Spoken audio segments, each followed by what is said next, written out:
Aaron, what is our third main topic today? Digovii writes to us and says, John and team, according to The Hollywood Reporter, when Paramount announced a new Star Trek movie with a JJ Abrams cast, that was the first time any of the cast were hearing about it.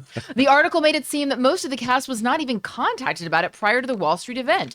Personally, I enjoyed these movies, but to be honest, they didn't do all that well at the box office. Based on this report and the fact that the previous movies didn't perform all that well at the box office, do you even think that this movie is going to get made? All right, thanks a lot for sending that in, Digovii. And so this is an interesting one. This is interesting. This is year 13 of the Star Trek hostage crisis. So, listen, let me say up front, for those of you who may not know, I very proudly consider myself a fan of new Star Trek. I like the JJ Abrams era Star Trek films. I first of all, after crap talking them for 2 years, from 2007 to 2009, I said, Star Trek is a dead franchise. There's no point in doing this. It's the stupidest thing to do, blah, blah, blah. And then they came out with Star Trek in 2009, and I loved it. I even liked Into Darkness, not as much as the first one. And I think Star Trek Beyond was the best one that they did. I'm a big fan of these things. I am. I like them very, very much. And I was excited about a fourth film coming when they talked about having Chris Hemsworth returning to play Captain Kirk's dad, and we're going to have Chris Pine and Chris Hemsworth together in it. It's a very Star Trek kind of thing to do. I love the idea of it. I was all on board. I got excited when I heard that maybe, why am I freezing on director's name? Jocelyn Lin, who directed Beyond? No, why am I freezing on one of the greatest directors' names? Just did Once Upon a Time in Hollywood. Quentin Tarantino. Thank you. So I got excited when I heard Quentin Tarantino might get involved, even though I thought that was a little bit of a weird fit, all that kind of stuff. So when Paramount did the other week their big investors call, and they were rolling out stuff to show off and talk about, and they had all the stuff about Yellowstone and things they're doing with certain areas of animation, what they're doing with their network and all. A lot of big, exciting stuff. Some very, very big, exciting stuff. And one of those big, exciting things they had was they had JJ Abrams come out to talk about, we're doing Star Trek 4. We're doing it. And we're going to try to start shooting it by the end of the year. But most importantly, at least for the purposes of this topic, he said the original cast is coming back. By original, I mean original to the 2009 film. I don't mean William Shatner. The original Although he could. He'll be 91 next month. Happy God birthday. bless Bill. Original cast has come back. Cool, because that's important to hear. I mean, if you have to recast some people, that's fine. But I mean, the original cast has come back. Fantastic. And I was surprised to hear it. And apparently, I wasn't the only person surprised to hear it. The cast was surprised to hear it. Apparently, they had no clue. Surprise! Surprise! This comes to us from the folks over. This comes from. That's the wrong image to bring up right now. This comes to us from the folks over at the Hollywood Reporter, who write the following. They said the following. First of all, under the subheading, why Paramount Star Trek sequel reveal surprise its own stars? Sources say that most, if not all, rep teams for the franchise's primary talent were not aware that an announcement for another film was coming, much less that their clients would be touted as a part of the deal during the Wall Street event. On February 15th. What a negotiating tactic that is. Yeah, on smart. February 15th, Paramount, formerly known as Viacom CBS, announced that it would boldly go where it hasn't managed to go before, a fourth iteration of the stalled 21st century feature strategy for the Star Trek franchise. During the Paramount Investors Day, producer JJ Abrams, who rebooted the sci-fi franchise for the big screen in 2009, which was, I think, a big win, revealed that the USS Enterprise was being readied for a new flight. We are thrilled, they said, to say that we are hard at work on a new Star Trek film that will be shooting by the end of the year that will be featuring our original cast, Abrams said. The proclamation came as a surprise, not just to observers who have been watching the movie studio hauntingly to try to revive Trek on the big screen for years, but to the actors and their representatives as well. Sources tell the Hollywood Reporter that most, if not all, teams for the franchise primary players, who include Chris Pine, Zachary Quinto, Simon Pegg, Carl Urban, Zoe Saldana, and John Cho, were not aware that an announcement for the film was coming, much less that their clients would be touted as part of the deal. And certainly not that their clients would be shooting a movie by year's end. Insiders say that Pine, who plays Captain Kirk, is the first to enter early negotiations, that he is the linchpin to the project. All right. So this is a very key paragraph right here about why I kind of admire what Paramount did and why it was also monumentally stupid. The hope is to begin filming in the fall in order to make the December 22nd, 2023. They already gave a release date. Jesus. In order to make the December 22nd, 2023 theatrical release, the script is still being worked on according to sources, and there is no green light or budget in place. In fact, the budget will now likely have to account for talent deals that may be supersized. Industry insiders say that Paramount let go of negotiating leverage in order to have a key chess piece that it would court at its Wall Street investors thing. So let's get around to the ethics of this in a second. Paramount decided that since they have not negotiated this yet with their cast, they gave up any bargaining power they had. Like, when you're trying to bargain with somebody for a price of a car and you want the car, you make them think you could give or take the car. I don't know if I want the car. You come in there and say, oh my God, this is the greatest car I've ever seen. I must have it no matter the cost. Guess what? You got no leveraging power. You got no negotiating power anymore. They know they got you right where they want you. So on the one hand, I kind of admire Paramount's gumption to say, you know what? It's not about how much we got to pay these guys. We're so confident in this, we're going to say it. And if that means we got to pay them more, we got to pay them more. Hey, you know what? Good for you. But it was dumb as bricks. It was dumb as bricks to do. But let's get to the main heart of the thing here. This is some Kathy Kennedy level shit. Now, and I admire Kathy Kennedy to a huge degree, but the one problem I've always had with her was that she's never on the same page with her creative filmmakers, with her screenwriters, with her directors. She's never on the same page with them. Hence, we've had so much turnover in the Star Wars universe. Thank God it worked with, John and Dave and stuff like that. It worked with them, but it hasn't worked with a lot of them. To get up on a stage, this also reminds me a lot, guys, of what Warner Brothers did last year. When Warner Brothers got on, made this big announcement, all these movies we got coming in 2021, yeah, we're going to put them on day and date with HBO Max. To which all the filmmakers said, what the hell are you talking about? You never told us this. That's not what we agreed to. People that were still in production making theatrically released features. This is not what we agreed to. And here they are, Carl Urban sitting at home, just got home from a long day of shooting The Boys, kicking up his feet. And to hear on television, apparently he's going to be on set by the end of the year filming another Star Trek film. There is something so monumentally stupid about this. Oh, on many levels, John. It calls into question their base level competency. Now, look, I get it. There could be an explanation here of, look, they already know, for all we know, and I'm pulling stuff out of my ass here to try to rationalize this. For all we know, hey, there's actually pre-existing contracts that these guys have from the previous films that they did, so we know we've got them under contract. Or I mean, so we can make the announcement. Again, maybe there's a 5% chance that that's the case, and even if that is the case, it's still the wrong move. Look, you come out and you tell the world that we are making this Star Trek movie and end it there? Okay. All right. Because you've given yourself some flexibility there. Like maybe you get a new cast, maybe you do with the cast you want. You can come out and say, we are making a new Star Trek movie. Fine. But you come out and say, we are making a new Star Trek movie, and I'm pleased to tell y'all, Chris Pine, Zachary Quinto, Simon Pegg, Carl Urban, Zoe Saldana, they're all coming back. And you haven't even had that conversation with these people? It's like me, before meeting Ann, getting on the internet and saying, I want to announce the world my engagement to Jennifer Garner. And Jennifer Garner saying, who the fuck is this guy? Like, that's basically what just happened. And it is so egregious.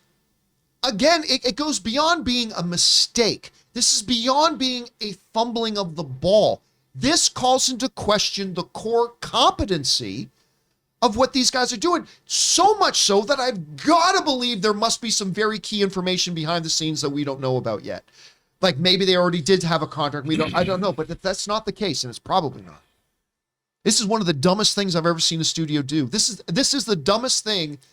This ranks right up there with what Warner Brothers did, with Disney trying to rip off Scarlett Johansson, this ranks right up there on that chart. Now, before I go over to Rob on this, we want to take a minute and thank the sponsors of this video, Liquid IV. Now listen, just one stick of Liquid IV added to 16 ounces of water will hydrate you faster and more efficiently than just water alone. It contains 5 essential vitamins like B3, B5, B6, B12, and of course vitamin C, with 3 times the electrolytes as traditional sports drinks. And what makes Liquid IV so effective is the science of cellular transport technology, or CTT. You see, it's designed to enhance rapid absorption of water and other key ingredients into your bloodstream faster and more efficiently. It tastes great, and it's a great thing to take when you feel run down, you need your daily hydration boost, or even a little bit of hangover recovery. You know, Ann and I get up pretty early in the morning to go to the gym because we can't go to the gym at any other time during the day.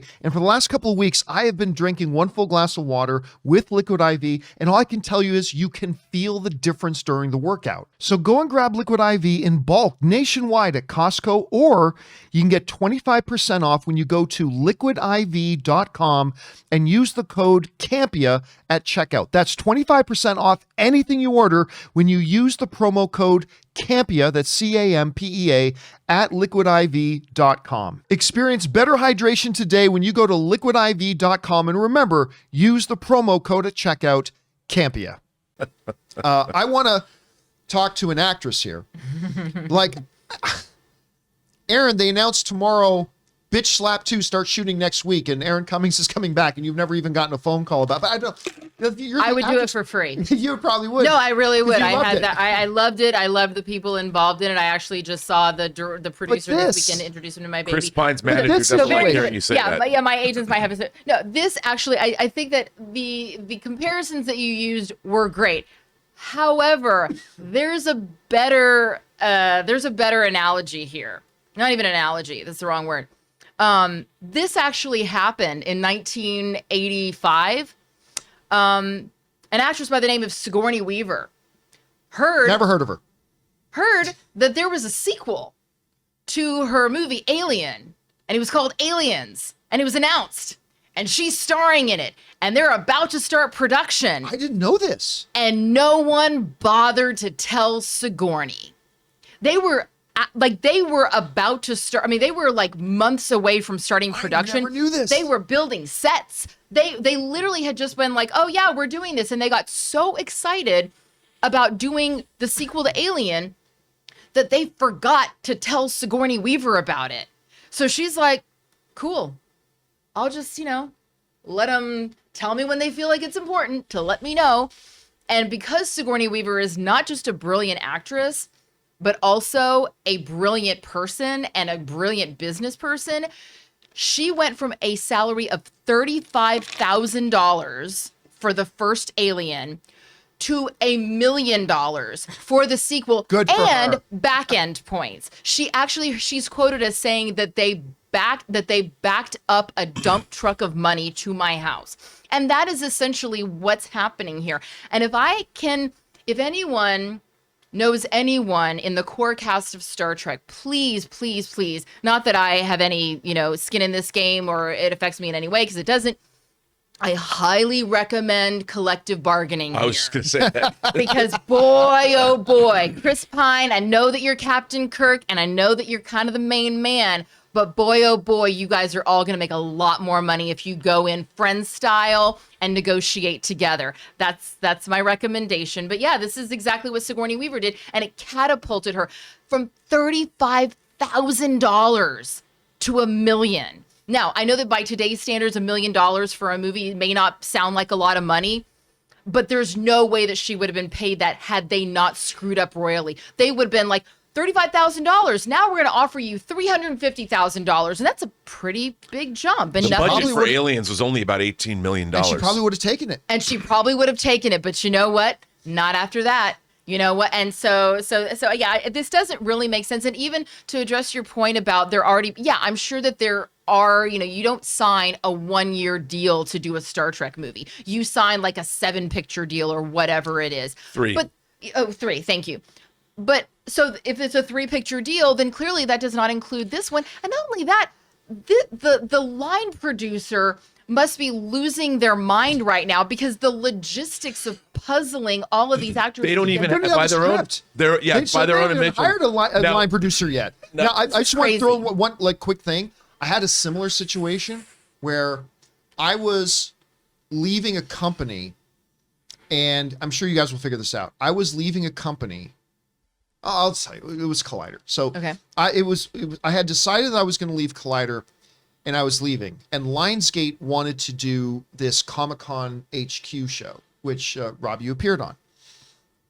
And they made a production deal with Collider and with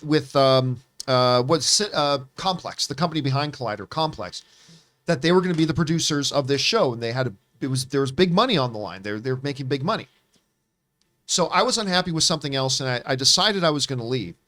Well, Complex and Collider had made the mistake of telling Lionsgate that, yeah, I'll be the showrunner of this new show, but I wasn't there anymore. So they flew in vice presidents from New York to take me to the what's the big hotel in West Hollywood that the W? The W.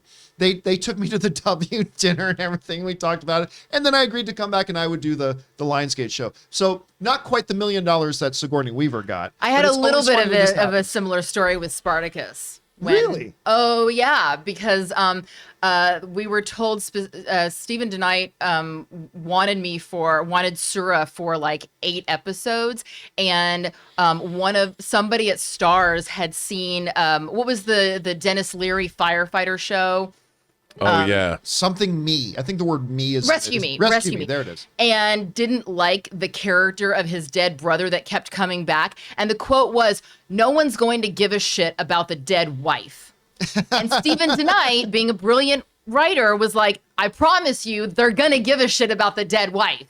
And they kept being like, no. So they knocked my contract from 8 episodes down to 5 episodes. And my lawyer actually asked the business affairs person at Stars, "Do you want to put in a contingency for if they end up asking her to come back for extra episodes?" And she goes, "They're not going to ask her to come back for extra episodes. Trust me." And then you had to come back for and extra so I got episodes. probably one of the worst deals in television history.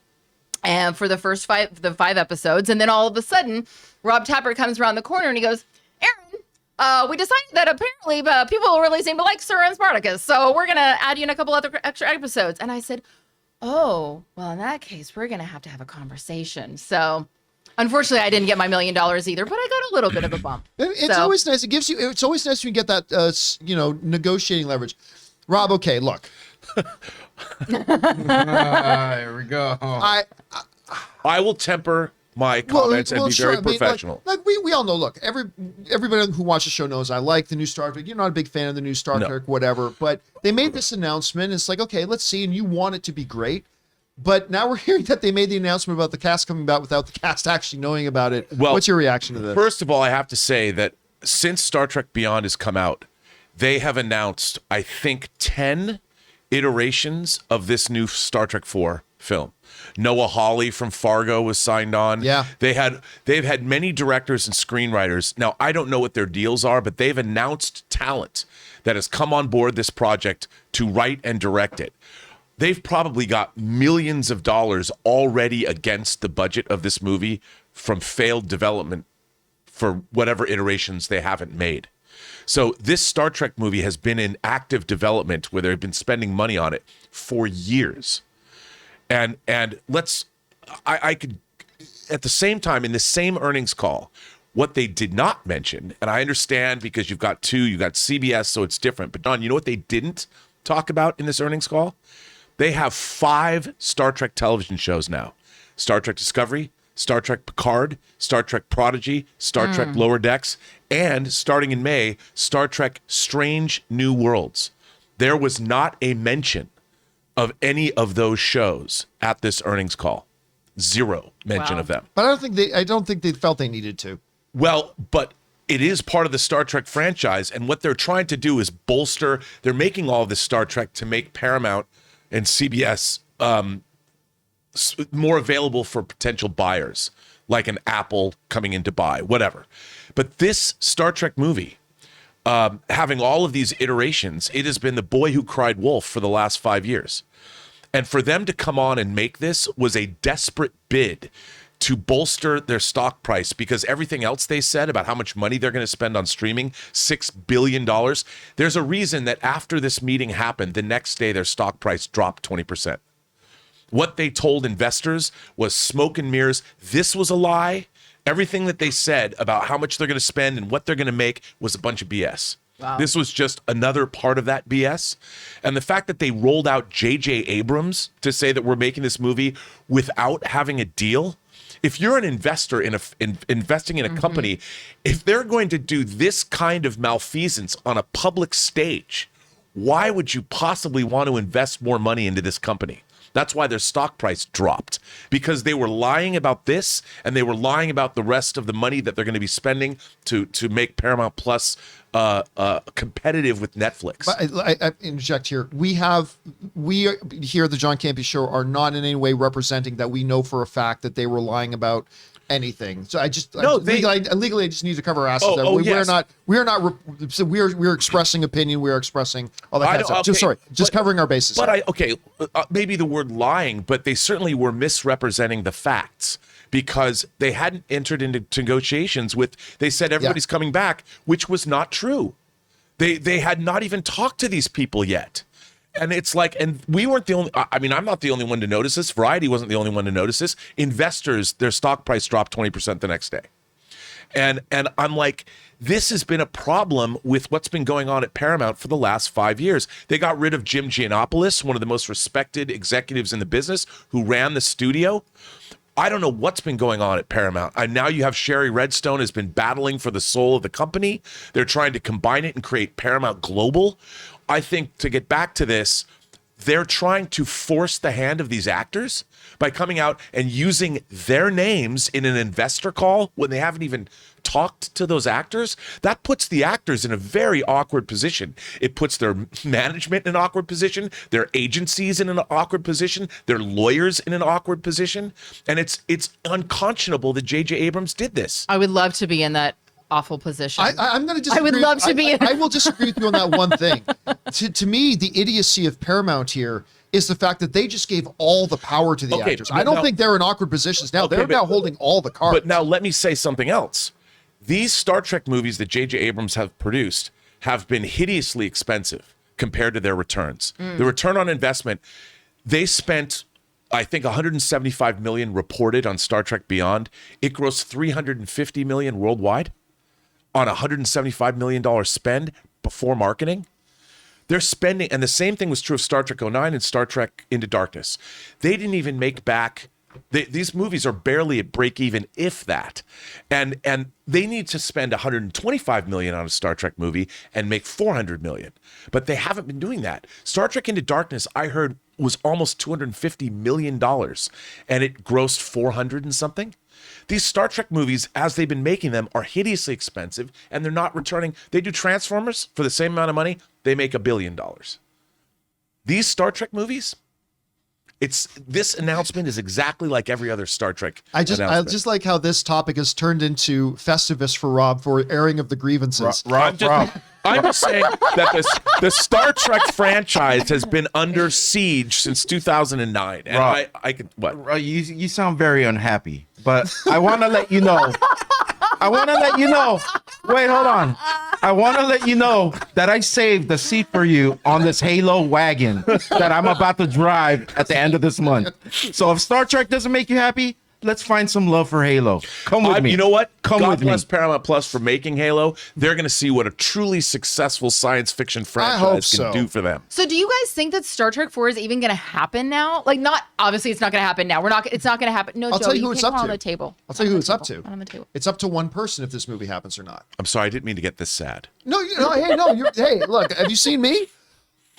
The one person that will totally hinge upon whether this movie actually gets made is Chris Pine.